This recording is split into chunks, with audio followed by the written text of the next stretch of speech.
بسم اللہ الرحمن الرحیم نحمدہ ونصلی علی رسولہ الکریم۔ اللہ تعالیٰ نے پہلی قوموں اور ان کے انبیاء علیہ السلام کے سامنے حضور صلی اللہ علیہ وسلم کی امت، ان کی صفات بیان کی۔ عیسیٰ علیہ السلام سے اللہ نے یہ بات پہنچائی، آپ کے بعد ایک ایسی امت آئے گی جو نبیوں کی طرح سے محنت اور کوشش کرے گی۔ ان کے پاس نہ علم ہوگا نہ حلم ہوگا۔ تو عیسیٰ علیہ السلام نے پوچھا کہ نبیوں کی طرح سے محنت کرنا، اس کے لیے علم کی بھی ضرورت ہے اور اس کے لیے حلم کی بھی ضرورت ہے۔ تو اللہ نے یہ بات پہنچائی کہ میں اپنے علم میں سے علم دوں گا اور میں اپنے حلم میں سے علم دوں گا۔ حضور صلی اللہ علیہ وسلم کی امت آئی تو سب سے آخر میں ہے، لیکن سب سے پہلے جنت میں جائے گی۔ پھر حضور صلی اللہ علیہ وسلم کی امت جب حشر کے میدان میں چلے گی تو سابقہ امتیں اس امت کو دیکھ کر حشر کے میدان میں پوچھیں گی یہ کون لوگ ہیں؟ ان کو بتایا جائے گا یہ حضور صلی اللہ علیہ وسلم کی امت ہے۔ حیران ہو کر کہیں گے کہ ان کے چہروں کا نور بمثل انبیاء علیہ السلام کے چہرے کے نور کے ہے۔ اللہ تعالیٰ نے کلام پاک میں اس امت کے لیے، یعنی ہمارے لیے، جو لفظ استعمال کیا ہے "اجتباکم"، اللہ نے اس امت کو ساری انسانیت میں چنا ہے، انتخاب کیا ہے، منتخب کیا ہے۔ کس کے لیے؟ کہ یہ حضور صلی اللہ علیہ وسلم کے امت میں ہو جائیں۔ پھر اللہ تعالیٰ نے کلام پاک میں اس امت کے لیے فرمایا کنتم خیر امت، تم بہترین امت ہو۔ تمام سابقہ امتوں میں یہ امت سب سے بہترین امت ہے۔ اس امت کو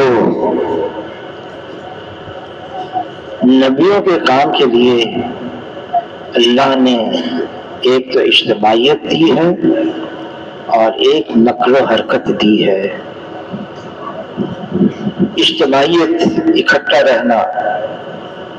یہ امت کوئی خاص قوم کا نام نہیں ہے، کوئی خاص قبیلے والوں کا نام نہیں ہے، کوئی خاص طبقے والے کا نام امت نہیں ہے، کوئی خاص زبان والوں کا نام امت نہیں ہے، کوئی خاص ملک والے، علاقے والے، اس کا نام امت نہیں ہے، بلکہ حضور صلی اللہ علیہ وسلم کی امت مختلف قوم والوں سے، قبیلے والوں سے، علاقے والوں سے، طبقے والوں سے، زبان والوں سے بنی ہے۔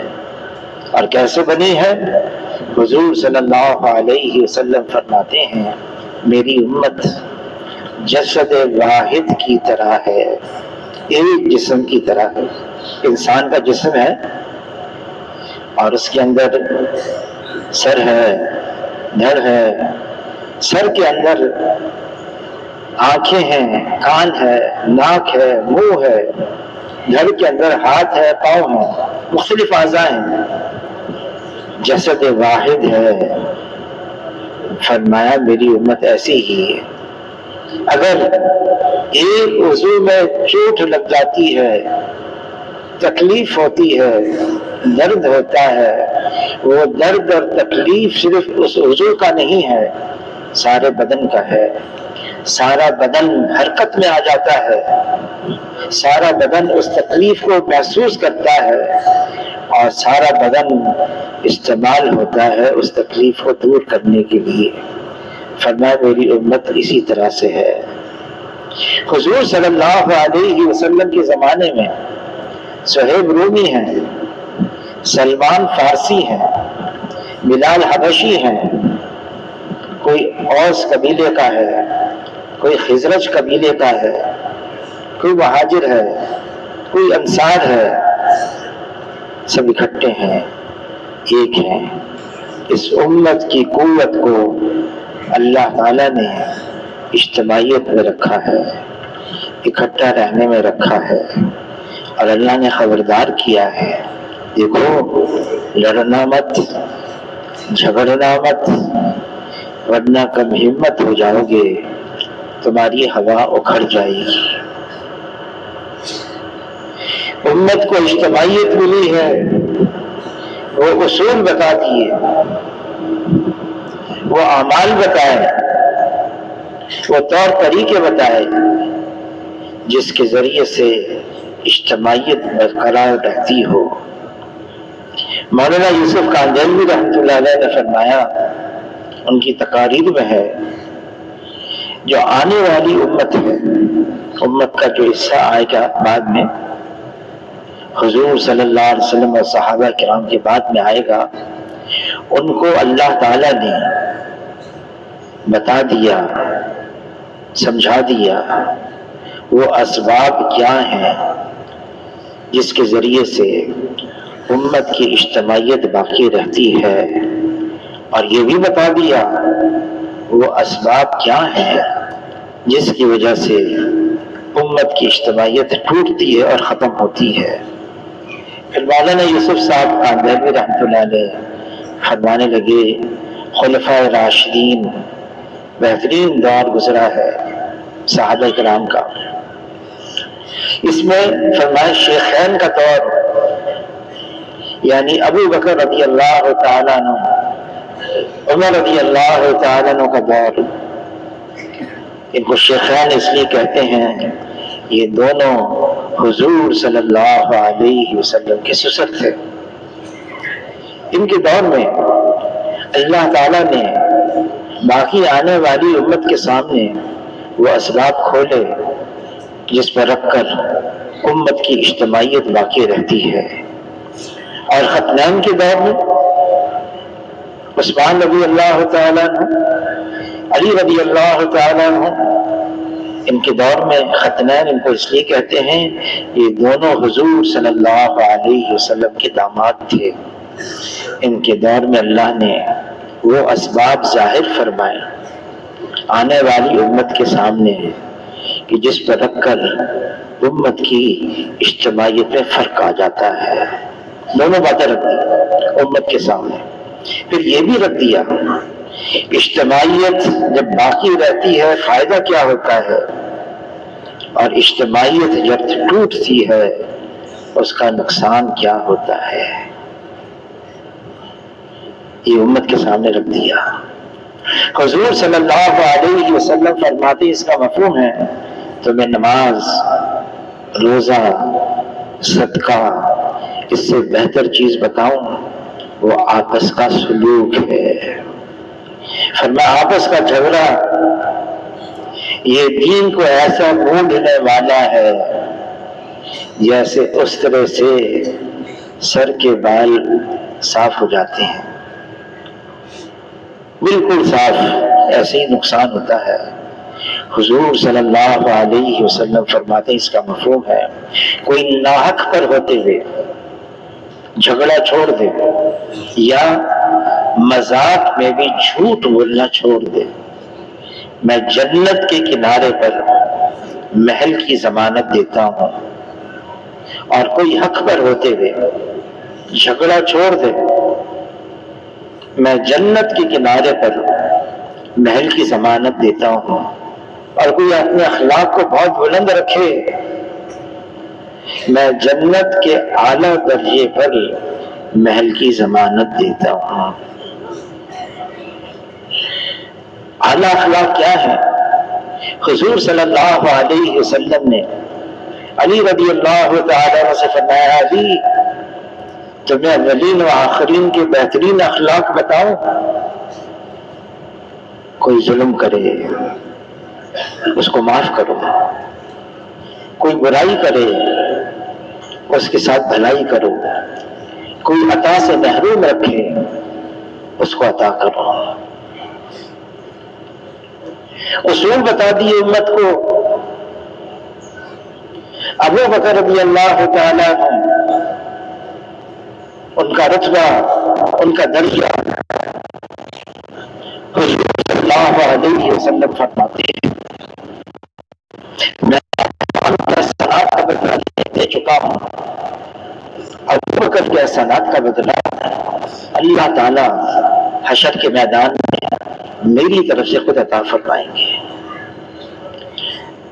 اور علماء حضرات فرماتے ہیں صرف 2 اشخاص ہیں انبیاء علیہ السلام کے بعد ان کے علاوہ جن پر اللہ نے جبرائیل علیہ السلام کے ذریعے سے سلام بھجوایا ہے، ایک خدیجہ رضی اللہ تعالیٰ عنہ ہے اور ایک ابو بکر رضی اللہ تعالیٰ عنہ۔ لیکن ابو بکر رضی اللہ تعالیٰ عنہ دن کا ہاتھ میں لیتے، کاش ابو بکر یہ دن کا ہوتا، کاش میں مومن کے بدن کا بال ہوتا، کاش میں کوئی درخت کا پتا ہوتا۔ کون ہے؟ ابو بکر رضی اللہ تعالی۔ اجماع امت ہے، انبیاء کے بعد اگر درجہ ہے تو ابو بکر رضی اللہ تعالی عنہ کا ہے۔ لیکن ابو بکر رضی اللہ تعالی اپنے آپ کو ملامت کر رہے ہیں، اور جب ملامت کرتے ابو بکر رضی اللہ تعالی عنہ اپنے آپ کو، کوئی تصنع نہیں، کوئی بناوٹ نہیں، کوئی دکھاوا نہیں، کوئی تکلف نہیں، جو دل میں تھا وہ ابو بکر رضی اللہ تعالی زبان میں تھا۔ پہلا اصول، اجتماعیت باقی رہے، اکٹھا رہیں، ہر فرد معاشرے کا اپنی حیثیت کو مٹا دے، میں کچھ بھی نہیں، میری کوئی حیثیت نہیں ہے۔ اس راستے میں چھوٹا بن کر چلتا رہے، چھوٹا بن کر۔ حضور صلی اللہ علیہ وسلم سید ولد آدم ہے، آدم علیہ السلام کی نسل میں، اولاد میں سب سے افضل ہیں، سید الاولین ہیں، سید الآخرین ہیں، امام الانبیاء ہیں، جناب رسول اللہ صلی اللہ علیہ وسلم۔ لیکن کسی نے کہا ان کے بارے میں، لا يمكن الثناء کما کان حقہ، بعد از خدا بزرگ، تو یہ قصہ مختصر، اللہ کے بعد رتبہ ہے تو جناب رسول اللہ صلی اللہ علیہ وسلم کا۔ حضور صلی اللہ علیہ وسلم دعا مانگ رہے ہیں، اللہم اجعلنی فی عینی صغیرا وفی اعین الناس کبیرا، اے اللہ مجھے اپنی نگاہ میں چھوٹا بنا دے، بے شک اوروں کی نگاہ میں اونچا کر دے۔ حاجی عبد اللہ مہاجر مکی رحمۃ اللہ علیہ فرماتے ہیں، اجتماعیت اس کا پہلا اصول عاجزی، انکساری، تواضع ہے، میری کوئی حیثیت نہیں۔ اور دوسروں کے بارے میں ابو بکر رضی اللہ تعالیٰ عنہ فرماتے ہیں، کسی مسلمان کو حقیر نہ جانو کہ صغیر مسلمان بھی اللہ کی نگاہ میں کبیر ہے۔ جس کو ہم سمجھ رہے ہیں چھوٹا ہے، نہیں۔ حضرت سہل رضی اللہ تعالیٰ عنہ فرماتے ہیں، ہم حضور صلی اللہ علیہ وسلم کے ارد گرد جمع تھے، کوئی شخص گزرا، بالوں میں کنگھی کی ہوئی، مرخص لباس پہنا ہوا اور رگڑتا ہوا جا رہا ہے. حضور صلی اللہ علیہ وسلم نے پوچھا یہ کون ہے؟ تو عرض کیا اے اللہ کے رسول یہ معاشرے میں حیثیت والا ہے، صاحب مال ہے، اگر یہ کسی سے بات کرے ہر ایک اس کی طرف متوجہ ہو جائیں، کسی کی سفارش کرے ہر ایک اس کی سفارش کو پسند کریں، کسی کے پیغام بھیج دے ہر ایک اس کے پیغام کو پسند کریں. حضور صلی اللہ علیہ وسلم یہ سن کر خاموش ہو گئے. تھوڑی دیر میں ایک آدمی سامنے سے گزرا، عاجزی، پابند لگی ہوئی چادر بدن پر. پوچھا یہ کون ہے؟ عرض کیا اے اللہ کے رسول یہ فقراء مسلمین میں سے ہے، فقیر ہے، مسلمان ہے. فرمایا جس کا مفہوم ہے اگر یہ ساری کی ساری دنیا اس پہلے جیسے انسان سے بھر جائے تب بھی اللہ کی نگاہ میں اس دوسرے انسان کی زیادہ قدر و قیمت ہے. اللہ نے ہمیں ایک مرد اور ایک عورت سے بنایا ہے، مختلف قبائل میں تقسیم کر دیا. قبیلوں، کوئی کس قبیلے کا کوئی کس قبیلے کا، تفاخر کے لیے نہیں، میں سید ہوں، میں مغل ہوں، میں فلاں ہوں، میں فلاں، اس کے لیے نہیں، پہچان کے لیے. یہ پہچان کے لیے تاکہ ہمارے درمیان میں ایک دوسرے کو پہچان سکیں. ورنہ فرمایا اللہ کے یہاں مکرم اور محترم تو اس کی بنیاد تقوی ہے، تقوی.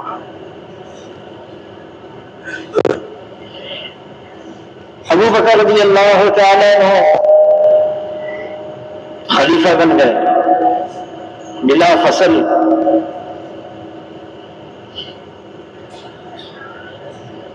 اب خلیفہ بنے ہیں، پہلا دن ہے، لوٹ رہے ہیں اپنے گھر کی طرف. جب اپنے محلے میں آئے ابو بکر رضی اللہ تعالیٰ عنہ، محلے کی بچیاں جمع ہیں اور گفتگو کر رہی ہیں آپس میں. یوں کہہ رہی ہیں ابو بکر بن گیا خلیفہ، ہماری بکریوں کا کیا ہوگا، کون دودھ نکالے گا؟ ابو بکر رضی اللہ تعالیٰ عنہ اب خلیفہ وقت ہیں، سن لیا اور سنتے ہی فرمانے لگے پہلے بھی ابو بکر نکالتا تھا اور ابھی بھی ابو بکر نکالے گا. بچیوں سے کہا جاؤ اپنی اپنی بکریاں لے کر آؤ. وہ بچیاں لے کر آ گئی بکریاں، اور ابو بکر رضی اللہ تعالیٰ عنہ اس بچی سے پوچھ رہے ہیں تمہیں دودھ کیسا چاہیے، جھاگ والا چاہیے بغیر جھاگ والا چاہیے؟ بچی کہتی مجھے تو جھاگ والا پسند ہے. ابو بکر رضی اللہ تعالیٰ عنہ ایسا زور لگاتے جھاگ بناتے، پھر بچی سے پوچھتے میں نے کام صحیح کیا؟ وہ بچی کہتی ہاں صحیح ہے. پھر دوسری بچی کو بلاتے اور بکری کا دودھ نکالتے، پوچھتے تمہیں کیسا دودھ پسند ہے؟ وہ بچی کہتی مجھے تو بغیر جھاگ والا پسند ہے. زور نہیں لگاتے، جھاگ نہیں بناتے. پھر پوچھتے میں نے صحیح کام کیا؟ وہ بچی کہتی ہاں صحیح ہے. امت کو تعلیم دی جا رہی ہے اپنی حیثیت کو مٹا دو، میں کچھ بھی نہیں. عمر رضی اللہ تعالیٰ عنہ حضور صلی اللہ علیہ وسلم جن کے بارے میں فرما گئے میرے بعد کوئی نبی نہیں، اگر نبی ہوتا تو عمر ہوتا. عمر رضی اللہ تعالیٰ عنہ ان کی رعایا میں 12 مربع میل علاقہ روزانہ داخل ہو رہا تھا۔ مورخین کہتے ہیں یہ رفتار 50 سال تک ہو جاتی، اس زمین کے اوپر صرف اسلام ہوتا، کوئی اور مذہب نہ ہوتا۔ 22 لاکھ مربع میل، مشرق میں مکران، مغرب میں مراکش، شمال میں ترکستان، جنوب میں افریقہ۔ عمر رضی اللہ عنہ کی رہن آ گیا، کیسر اور کسرا فتح ہو گئے، لیکن عمر رضی اللہ تعالیٰ عنہ جمعے کی نماز کے لیے تاخیر ہو گئی، معذرت کی، مجھے دیر اس لیے ہو گئی، وجہ بتائیے۔ ایک لباس ہے، ہر جمعے کے دن میں دھوتا ہوں، یہ سوکھتا ہے، پہن کر آتا ہوں، پھر میں یہاں پر آگے خطبہ دیتا ہوں، حسب معمول میں نے اس کو دھویا، اس کے خشک ہونے میں دیر لگ گئی تو مجھے بھی دیر لگ گئی، اور خطبہ دینے کے لیے کھڑے ہوئے امیر المومنین عمر رضی اللہ تعالیٰ عنہ، سامنے بیٹھنے والے نے پیوند گننا شروع کر دیے۔ اس کے لباس پر 12 پیوند تھے اور ایک پیوند چمڑے کا تھا۔ عمر رضی اللہ تعالیٰ پیغام آ گیا، بیت المقدس کو فتح کرنا ہے۔ نصارہ کہہ رہے ہیں تمہارا سربراہ آ جائے، ہمارے پاس آ جائے، ہم اس کو دیکھ لیں، ہماری کتابوں میں اس کا نقشہ ہے، اگر اس کے مطابق ہے بغیر لڑائی چابی حوالے کر دیں گے۔ عمر رضی اللہ تعالیٰ نے قبول کر لیا، مدینہ منورہ سے چلے ہیں ملک شام، بیت المقدس، غلام کو لیا، طے کیا یہ ایک سواری لیں گے، ہم باری باری اس پر سوار ہوں گے، کبھی تم سوار ہوگے، کبھی میں سوار ہوں گا غلام سے۔ قریب پہنچ گئے بیت المقدس کے، ابو عبیدہ بن جراح رضی اللہ تعالیٰ عنہ، جن کے بارے میں حضور صلی اللہ علیہ وسلم فرما گئے ہیں کہ میرے امت کے یہ امین ہیں، امانت دار ہیں، اور ابو عبیدہ بن جراح رضی اللہ تعالیٰ عنہ نیا لباس لے کر آئے، اعلیٰ نسل کا گھوڑا لے کر آئے۔ عمر رضی اللہ تعالیٰ کا استقبال کیا، عرض کیا امیر المومنین، آپ مسلمانوں کے سربراہ کی حیثیت سے آئے ہیں، بیت المقدس آئے ہیں، فتح کرنے کے لیے آئے ہیں، لیکن آپ کا لباس اس میں تو پیوند ہے، آپ اونٹ پر سوار ہیں، میں نیا لباس بھی لے کر آیا ہوں، اعلیٰ نسل کا گھوڑا بھی لے کر آیا ہوں، آپ اس کو قبول فرمائیں، اور یہ چیزیں استعمال کرنا کوئی گناہ کی بات بھی نہیں، ترغیب بھی دی۔ عمر رضی اللہ تعالیٰ نے قبول کر لیا، نیا لباس، گھوڑے پر سوار ہو گئے، چند قدم چلے، رک گئے اور اپنے آپ سے کہنے لگے اے عمر تو بدل گیا۔ اور ابو عبیدہ بن جراح رضی اللہ عنہ کی طرف متوجہ ہو کر فرمانے لگے تم کس دھوکے میں پڑے ہوئے ہو، ہماری عزت، ہماری شرافت، نہ لباس ہے نہ سواریاں ہیں، ہماری عزت اور شرافت تو حضور صلی اللہ علیہ وسلم والے اعمال ہے۔ اللہ نے ہمیں عزت دی ہے اسلام کی وجہ سے، اگر اسلام کے علاوہ ہم عزت تلاش کریں گے تو اللہ ہمیں ذلیل کر دیں گے۔ وہی پرانا لباس، وہی اونٹ، ابو عبیدہ بن جراح رضی اللہ تعالیٰ سے فرمایا جاؤ، ہم پیچھے آ رہے ہیں۔ پہنچ گئے، امیر المومنین عمر رضی اللہ تعالیٰ عنہ، ایک رات پہلے بارش ہو گئی تھی، کیچڑ ہو گیا تھا، نمبر تھا عمر رضی اللہ تعالیٰ کا پیدل چلنے کا، اور نمبر تھا غلام کا سواری پر سوار ہونے کا۔ اپنی لنگی بھی اونچی کر دی، جوتے بھی نکال دیے۔ عمر رضی اللہ تعالیٰ عنہ نے ایک ہاتھ سے اپنے جوتے سنبھالے، ایک ہاتھ سے اونٹ کی نکیل سنبھالی، اور وہ راہب کتاب کھول کے انتظار میں جب پہنچے ہیں تو کتاب کھول کے کہہ رہے ہیں نصرانی راہب جو پیدل ہے اس کا وہی نقشہ ہے جو ہماری کتابوں میں ہے۔ پھر پیوند بھی گننا شروع کر دیے، 12 پیوند، ایک کم ہے۔ عمر رضی اللہ تعالیٰ کا ہاتھ اٹھایا اور بغل کے نیچے پیوند تھا کہ ساری نشانیاں پوری ہو گئی، اب ہمارا دور ختم ہو گیا اور تمہارا دور شروع ہوا ہے، اور چابی ان کے حوالے کر دی۔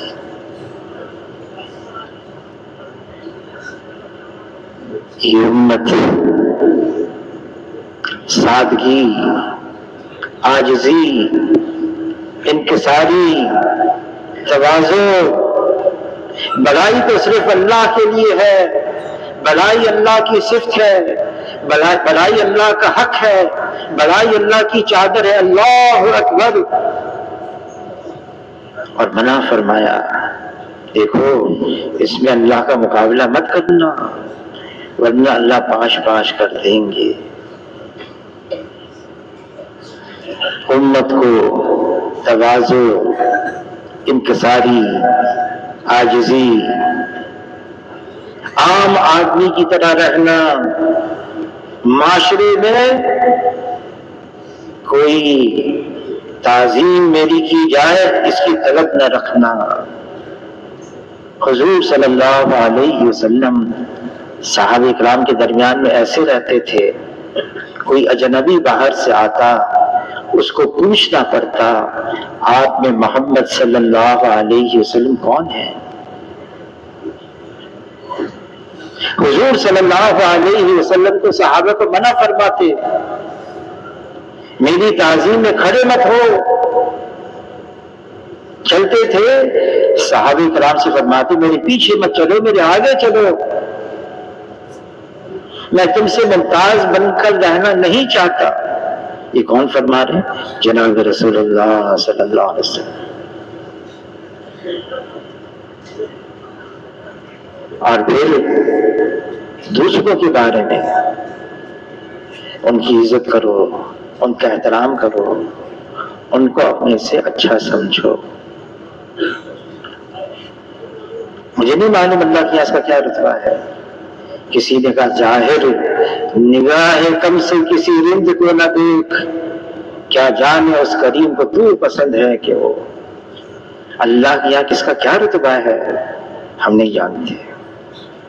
عبداللہ ابن عمر رضی اللہ تعالیٰ عنہ بیت اللہ کی طرف اشارہ کر کے فرما رہے ہیں اے بیت اللہ تمہاری عظمت، تمہاری حرمت میں واقف ہوں، میں جانتا ہوں، لیکن یہ بھی بتا دوں ایک مسلمان اس کی حرمت، اس کا رتبہ تم سے عظیم تر ہے۔ بیت اللہ کو ڈھا دیا جائے، اللہ کے غضب میں اتنا جوش نہیں آتا جتنا ایک مسلمان کی آبرو ریزی کرنے سے جوش آتا ہے۔ کیا وجہ ہے؟ یہ حضور کا امتی ہے، اس کی نسبت ہے جناب رسول اللہ صلی اللہ علیہ وسلم سے۔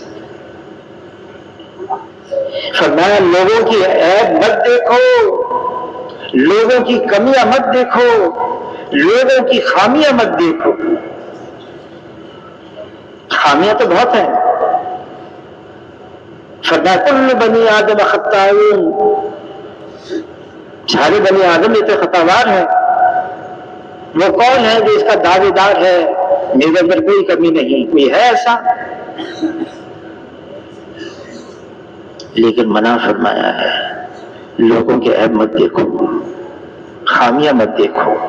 مولانا الیاس صاحب رحمۃ اللہ علیہ ان کی ملفوظات میں ہے یہ تبلیغ کا کام اس لیے شروع کیا ہے، یہ تو خوبیوں کا لین دین ہے، ایک دوسرے کی خوبیاں دیکھو، کمی مت دیکھو۔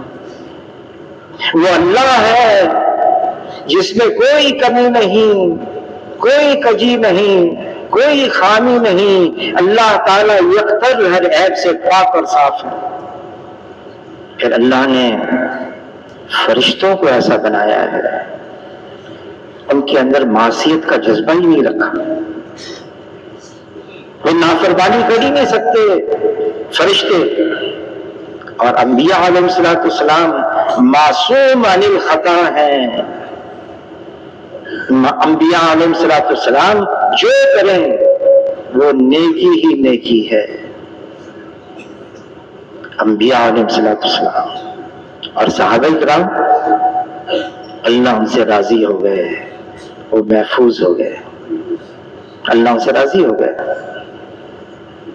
اگر ہم اپنے درمیان میں عیب تلاش کریں گے، خامیاں تلاش کریں گے، کمیاں تلاش کریں گے، تو فرمایا ہم پھر اکیلے رہ جائیں گے، تنہا ہو جائیں گے، پھر کوئی ہمارا ساتھ نہیں دے گا۔ حضور صلی اللہ علیہ وسلم فرماتے ہیں، جس کا مفہوم کبھی پتہ چل گئی کسی کی، چھپاؤ، پردہ پوشی کرو۔ اگر پردہ پوشی کرو گے، چھپاؤ گے اس کی کمیوں کو، اللہ تمہارے عیب چھپائیں گے۔ اگر تم نے اپنے بھائی کی پردہ دری کر دی، اس کے عیب کھول دیے، اس کی خامیاں ظاہر کر دی، تو اللہ تعالیٰ تمہاری بھی خامیاں ظاہر کر دیں گے، یہاں تک کہ گھر بیٹھے رسوا کر دیں گے۔ بند قلعہ ہے، کمرہ ہے، وہاں بیٹھے بیٹھے اللہ رسوا کر دیں گے۔ کیوں؟ اتنا بڑا جرم کیا، بھائی کی خامی پتہ چل گئی، اس کی تشہیر کی، اس کا اعلان کر دیا۔ فرمایا چھپاؤ، پردہ پوشی کرو۔ کیوں؟ یہ میرا امتی ہے، یہ حضور صلی اللہ علیہ وسلم کا امتی ہے، یہ امت ہے۔ آج کیا ہو گیا ہے؟ ہو تو یہ گیا ہے، جو کئی خداؤں کے ماننے والے ہیں وہ تو اکٹھے ہو گئے، جو ایک خدا کے ماننے والے ہیں وہ تو تتر بتر ہیں۔ حضور کے آداب، حضور صلی اللہ علیہ وسلم کے طور طریقے، حضور صلی اللہ علیہ وسلم اعمال جو آپس میں جوڑ بناتے ہیں، بٹھاتے ہیں۔ ایک مسلمان دوسرے مسلمان کا بھائی ہے، ایک مسلمان دوسرے مسلمان کا آئینہ ہے۔ مسلمان وہ ہے جس کی زبان سے اور ہاتھ سے دوسرا مسلمان محفوظ ہے۔ حضور صلی اللہ علیہ وسلم یہ بھی فرمایا، دیکھو اگر کسی کی خامی پتہ چل جائے اور پیٹھ پیچھے اس کو بیان کر دیا، فرمایا یہ غیبت ہے، اور غیبت اشد من الزنا ہے، زنا سے بھی بڑھ کر۔ صحابی نے عرض کیا، اللہ کے رسول اگر واقعی اس کے اندر یہ خامی موجود ہے اور پھر اس کے پیٹھ پیچھے ہم نے بیان کر دیا تو کیا ہے؟ فرمایا یہی غیبت ہے، اور اگر اس کے اندر وہ خامی نہیں ہے اور تم نے اس کے پیٹھ پیچھے بیان کر دیا، یہ تو الزام ہے، یہ بہتان ہے۔ اللہ تعالیٰ نے کلام پاک میں فرمایا ہے، غیبت کرنا یہ اتنا بڑا گناہ ہے، جیسے تم کو کراہیت آتی ہے نا اپنے مرے ہوئے بھائی کا گوشت کھانے سے، ایسی تمہیں کراہیت آنی چاہیے اپنے بھائی کی برائی پیٹھ پیچھے بیان کرنے سے۔ عائشہ رضی اللہ تعالی عنہا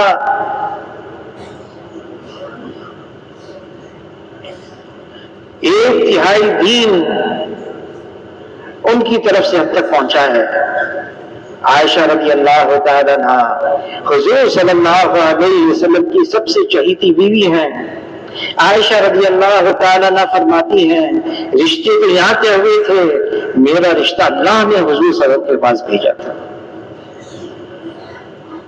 عائشہ رضی اللہ تعالیٰ جب اتنا کہہ دیا وہ تو پستہ قد ہے، ٹھگنی ہے، زبان سے بھی اشارے سے بھی۔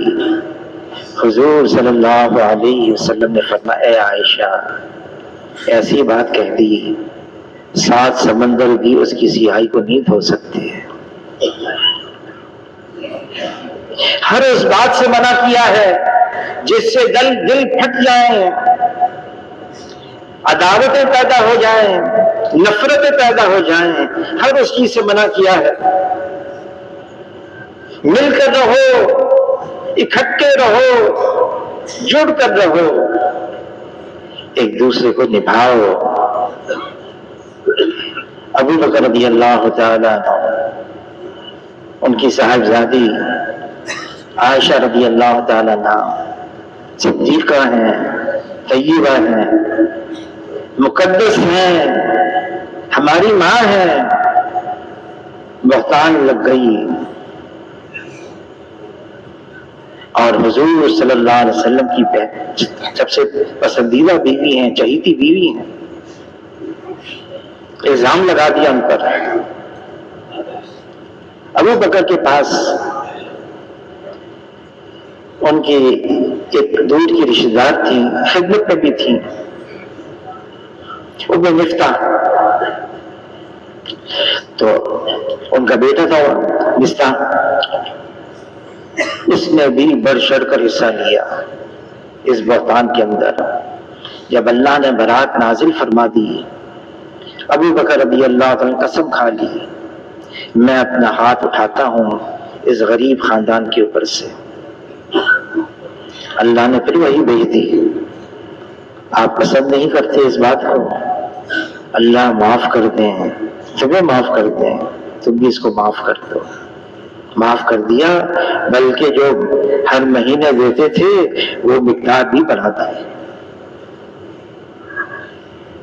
اللہ ہم سب کو ترغیب دے رہے ہیں لمن صبر وغفر ان ذلک لمن عزم الامور، صبر بھی کرو، برداشت کرو، درگزر بھی کرو، معاف کر دو۔ پھر اللہ فرما رہے ہیں یہ بڑی ہمت کی باتیں ہیں، ظرف بڑا چاہیے۔ اور کسی نے کہا جو اعلیٰ ظرف کے ہوتے ہیں ہمیشہ جھک کر ملتے ہیں کہ سرائی سر نگو ہو کر بھرا کرتی ہے پیمانہ۔ پھر وہی عاجزی، انکساری، تواضع اور عاجزی کس کے اندر آئے گی؟ جتنی اللہ کی معرفت بڑھتی چلی جائے گی، جتنا اللہ کو ہم پہچاننے لگیں گے۔ لا الہ الا اللہ یہ کلمہ معرفت ہے، لا الہ الا اللہ، اس کلمے کو شروع کیا ہے لا سے، نفی، انکار۔ لا، اللہ کے علاوہ جو کچھ ہے وہ اللہ کا غیر ہے، وہ اللہ کا ما سوا ہے، اور جو اللہ کا غیر ہے وہ اللہ کے بغیر کچھ کر نہیں سکتا۔ لا الہ الا اللہ یہ نظام اللہ کے قبضے میں ہے، کرنے والی ذات اللہ کی ہے، کسی سے کچھ نہیں ہوتا اور اللہ سے سب کچھ ہوتا ہے۔ اللہ تعالی خالق ہیں، باقی سب مخلوق ہے۔ اللہ مالک ہے اور باقی سب مملوک ہیں۔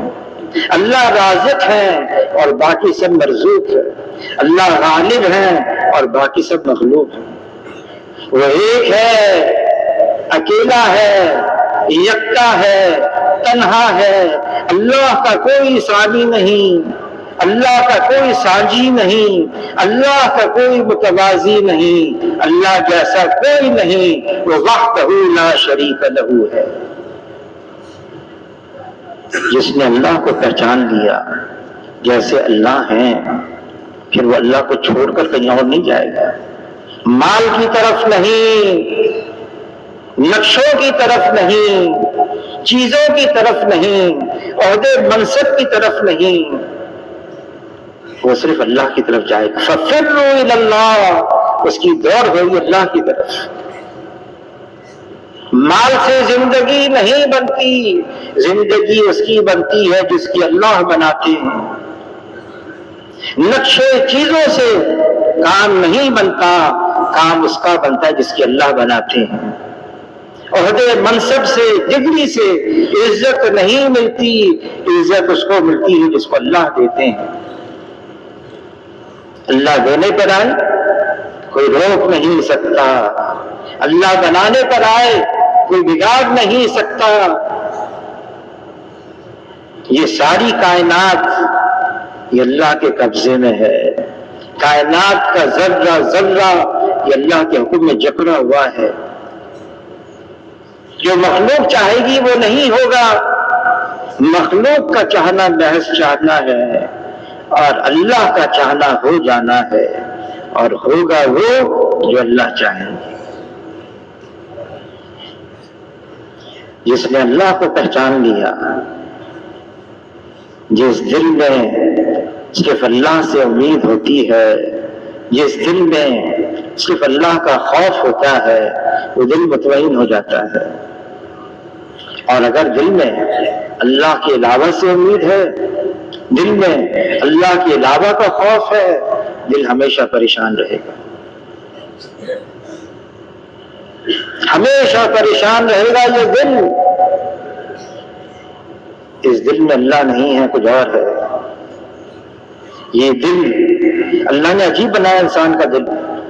حضور صلی اللہ علیہ وسلم فرماتے ہیں، اس کا مفہوم ہے انسان کے جسم کے اندر گوشت کا لوتھڑا ہے، یہ صحیح ہو گیا سارا بدن صحیح ہے، یہ بگڑ گیا سارا بدن بگڑا ہوا ہے۔ فرمایا گوشت کا لوتھڑا انسان کا دل ہے، اور یہ دل یہ اللہ کی تجلی گاہ ہے۔ زمین اللہ کو نہیں سما سکتی، یہ آسمان اللہ کو نہیں سما سکتا، ایمان والے کا دل ہے یہ اللہ کو سما سکتا ہے۔ لیکن کس دل میں؟ دل ناپاک ہے، فاسد مادہ دل کے اندر ہے، مال، نقشے، چیزیں، عہدے، منصب، خود بینی، خود رائی، خودی، سارا فاسد مادہ ہے۔ اللہ اس دل میں نہیں آئیں گے۔ اللہ میں کوئی کمی نہیں، کوئی کجی نہیں، کوئی خامی نہیں۔ دل عیبدار بن گیا، گندا ہو گیا، اس دل میں اللہ نہیں آئیں گے۔ اس دل کو ناپاکی سے صاف کرنا ہوگا۔ اس لیے کلمے کو شروع کیا ہے لا سے۔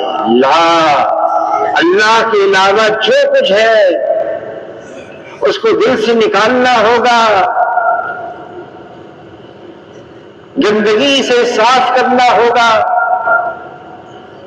حضور صلی اللہ علیہ وسلم 13 سال مکہ مکرمہ میں، 13 سال اسی پر محنت کر رہے تھے۔ لا الہ الا اللہ یہ حقیقت بن کے دل میں اتر جائے، محنت کرنے والے جناب رسول اللہ صلی اللہ علیہ وسلم، اور جس پر محنت کی جا رہی تھی صحابہ کرام، کیا نتیجہ نکلا؟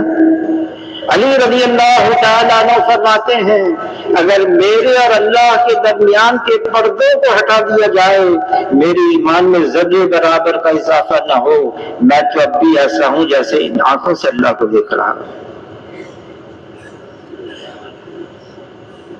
صحابی سے پوچھا صبح کیسے کی؟ عرض کیا ہے اللہ کے رسول ایمان کی حقیقت کے ساتھ صبح کی ہے۔ کیسے؟ اے اللہ کے رسول میرا یہ حال بن گیا ہے، میں دن میں روزے کی حالت میں ہوتا ہوں اور رات کو اپنے بستر سے جدا اللہ کے سامنے قیام کرتا ہوں، میں ان آنکھوں سے جنت کو، جنت والوں کو دیکھ رہا ہوں، ایک دوسرے کو سلام کرتے ہوئے میں ان آنکھوں سے جہنم کو، جہنم والوں کو ایک دوسرے کو لعن کرتے ہوئے دیکھ رہا ہوں۔ گویا کہ اللہ کا عرش میری نگاہوں کے سامنے ہے۔ حضور صلی اللہ علیہ وسلم نے فرمایا حارثہ تم وہ ہو جس کا دل اللہ نے ایمان کے نور کے ساتھ منور کر دیا، اس کو محفوظ رکھنا۔ صحابی نے عرض کیا ہے اللہ کے رسول مجھے ایمان کی حقیقت مل گئی، کیسے؟ عرض کیا ہے اللہ کے رسول مونڈوں پر بیٹھے ہوئے نامہ اعمال لکھنے والے کرامن کاتبین، میں ان کے قلم کے لکھنے کی آواز کو کانوں سے سن رہا ہوں۔ صحابہ کی ایک جماعت پر گزرے، حضور صلی اللہ علیہ وسلم نے پوچھا کیا حال ہے؟ عرض کیا اے اللہ کے رسول ہمارا حال یہ بن گیا ہے، مصیبت آتی ہے، کوئی پریشانی آتی ہے، کوئی مشکل آتی ہے، ہم صبر کرتے ہیں، خوشی ملتی ہے، راحت ملتی ہے، آسانی ملتی ہے، ہم اللہ کا شکر ادا کرتے ہیں اور اللہ کی تقدیر پر راضی رہتے ہیں۔ حضور صلی اللہ علیہ وسلم نے فرمایا رب کعبہ کی قسم تم لوگ پکے ایمان والے ہو۔ حضور صلی اللہ علیہ وسلم فرماتے ہیں ایمان والے کا حال بھی عجیب ہے، پریشانی آتی ہے، مشکل آتی ہے، صبر کرتا ہے، راحت ملتی ہے، خوشی ملتی ہے، اللہ کا شکر ادا کرتا ہے۔ فرمایا دونوں میں خیر ہے، دونوں میں خیر ہے۔ ایمان اس کو پہچانا جاتا ہے، ایمان والے کے اندر عاجزی ہوگی، انکساری ہوگی، تواضع ہوگی، کوئی بڑائی نہیں ہوگی، ایمان والا ایسا ہوگا۔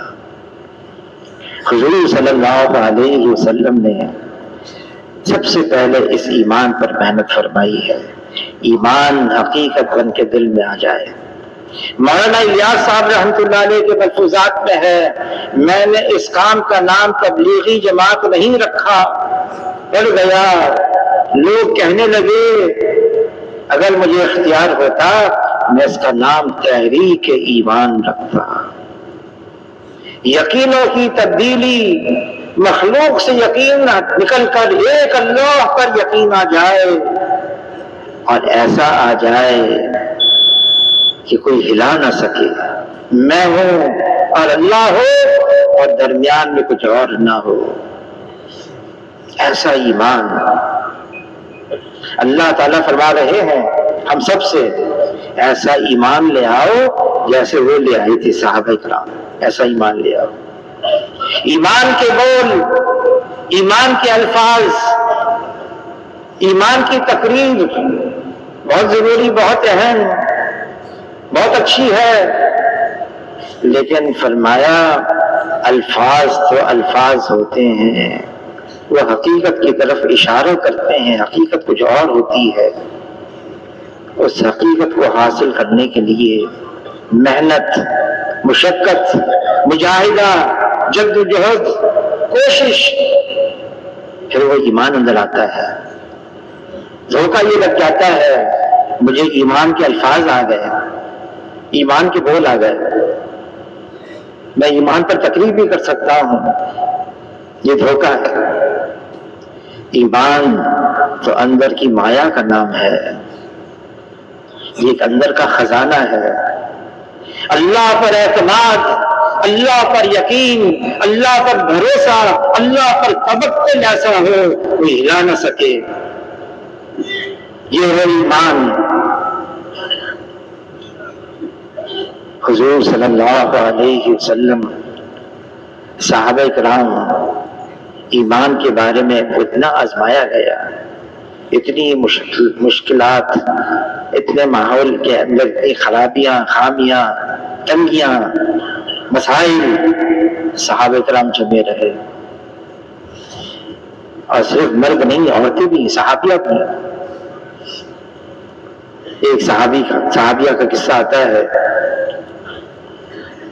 بیٹا ہوا ابو طلحہ سے، بڑا ہوا، پاؤں چلنے لگا، وہ حضور کی خدمت میں بھی رہنے لگا، حضور کو بھی ان سے نصیحت ہو گئی، بیمار ہو گیا، بخار چڑھ گیا۔ شام کو ابو طلحہ آئے، بیوی سے پوچھا کیا حال ہے بچے کا؟ آرام آ گیا، مطمئن ہو گئے، آرام آ گیا۔ رات جیسے میاں بیوی ملتے ہیں، ملاقات کی، پھر آدھی رات کو بیوی نے کہا اپنے شوہر سے ایک سوال کرنا ہے۔ کیا سوال ہے؟ ایک سوال ہے، سوال یہ ہے کوئی امانت دے، پھر وہ امانت واپس مانگے تو کیا کرنا چاہیے؟ شوہر نے کہا واپس کر دو، اس کی امانت ہے۔ کہ بس یہی کہنا چاہتی ہوں، اللہ نے ایک امانت دی، بیٹا دیا، واپس لے لیا۔ ابو طلحہ کہنے لگے میرے پاؤں سے تو زمین نکل گئی، کیا ہوا؟ حوصلہ دیا، بیوی نے تسلی دی، میں نے نہلا لیا، کفنا لیا، تیار ہے، فجر کی نماز کے لیے جاؤ گے، جنازہ ساتھ لے کے جانا۔ حضور کی خدمت میں لے کر آئے، جنازہ لے کر آئے، قصہ سنایا۔ حضور صلی اللہ علیہ وسلم نے دعا دی تمہارے رات کی میلاد میں برکت ہو، اللہ نے ایک بیٹا دیا، اس سے جتنے نسلوں ان میں نکلے سب قرآن کے حافظ بنتے رہے۔ حالات یہ ایمان ہے جو آدمی کو اتنا پختہ بنا دیتا ہے۔ حالات کیسی ہیں؟ حالات بھی مخلوق ہیں، ہوگا وہ جو اللہ چاہیں گے۔ مخلوق ظاہری شکل میں کتنی طاقتور نظر آئے، مخلوق ظاہری شکل میں کتنی زوراور نظر آئے، مخلوق ظاہری شکل میں کتنی قداور، کتنی فوجدار نظر آئے، اللہ کے سامنے اس کی کوئی حیثیت نہیں ہے۔ جو مخلوق چاہے گی وہ نہیں ہوگا، جو اللہ چاہیں گے وہ ہوگا۔ دنیا کی تمام حکومتوں پر، دنیا کی تمام سلطنتوں پر، دنیا کی تمام بادشاہتوں پر ایک اللہ کی بادشاہت ہے، ایک پتا بھی اللہ کے حکم کے بغیر ہل نہیں سکتا ہے۔ لا الہ الا اللہ، یہ حقیقت بن کے دل میں آ جائے، یہ دل کی آواز بن جائے، یہ دل کا وجدان بن جائے، یہ دل کی گہرائیوں میں اتر جائے۔ لا الہ الا اللہ، یہ صرف زبان پر نہ ہو، ہاں زبان تو اس کے اظہار کی جگہ ہے، اور دل یہ اس کی مکان کی جگہ ہے، یہاں رہتا ہے یہ ایمان۔ ایمان یہ محنت ساری ایمان کی ہے۔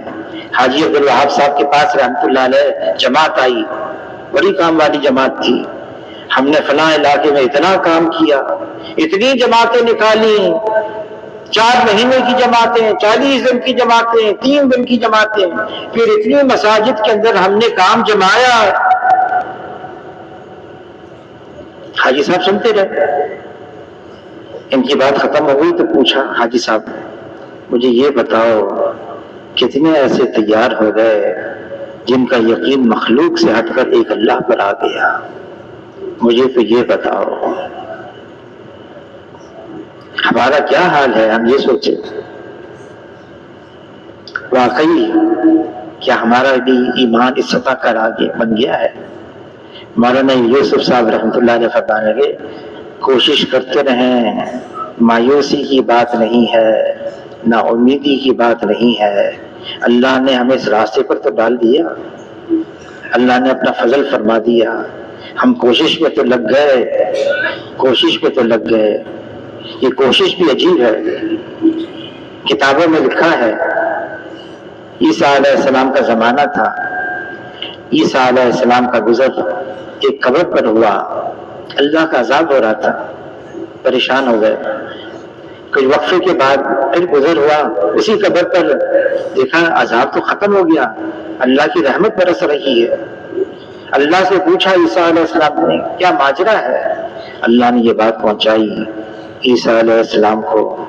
جب یہ دنیا سے جا رہا تھا اس کی بیوی امید سے تھی، اس نے وصیت کی جب بچہ پیدا ہو تو جب اتنا بڑا ہو جائے تو اس کو مکتب میں داخل کرنا تاکہ وہ اللہ کا کلام سیکھنے لگے۔ مر گیا لیکن خود گناہگار تھا، عذاب ہو رہا تھا، پیچھے بچہ ہوا، بیوی نے اس کی پرورش کی، بڑا ہوا، مکتب میں داخل کرایا، اس نے پڑھا بسم اللہ الرحمن الرحیم۔ اللہ نے یہ بات پہنچائی عیسیٰ علیہ السلام کو، میری رحمت نے گوارا نہ کیا، اس کا بچہ تو مجھے رحمان رحیم کہہ کے پکارے اور میں اس کو عذاب دوں، میں نے عذاب کو موقوف کر دیا۔ اس نے بچے نے کوشش شروع کر دی۔ کیا ہے؟ جو صرف اس راستے میں چلے گا، محنت کرے گا، کوشش کرے گا،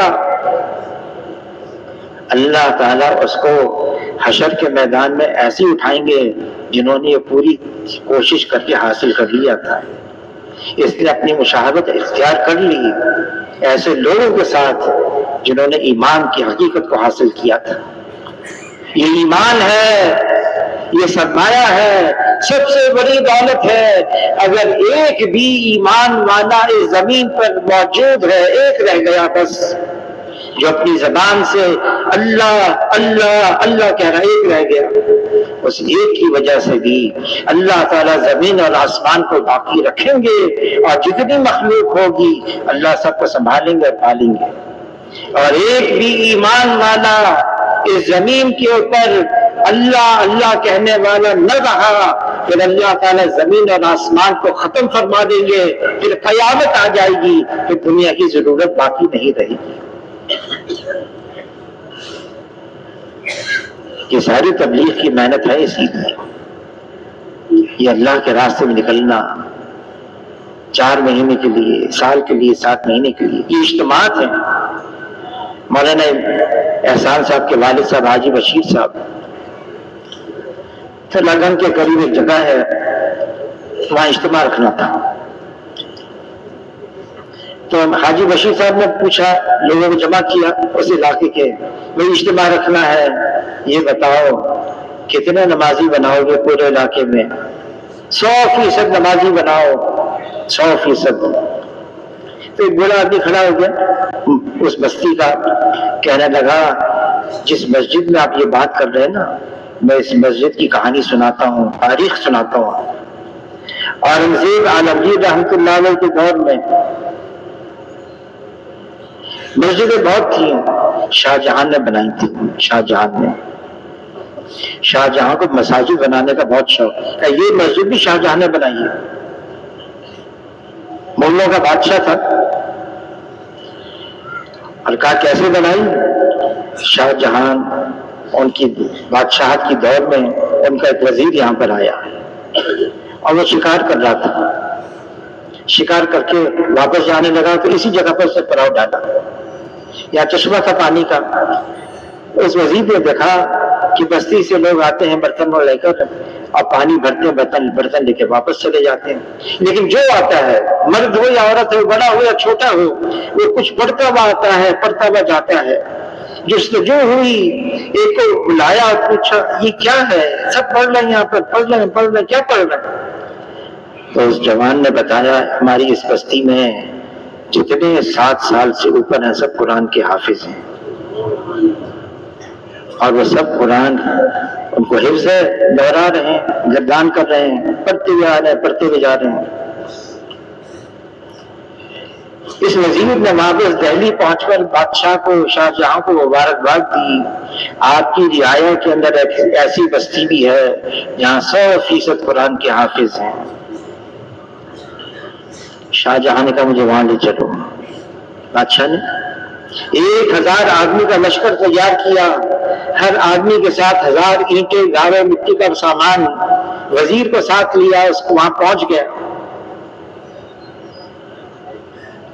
اور پھر وہاں پہنچ کر اس نے مسجد بنائی، بستی والے سارے جمع ہو گئے، ایک دن میں پوری مسجد تیار ہو گئی، پانی کا چشمہ قریب میں، پھر بادشاہ نے کہا میرا دل چاہتا ہے اب کوئی آدمی آئے اور آج کی رات مجھے قرآن سنا دے، کہ جس کو آپ کہیں گے سب حافظ ہیں۔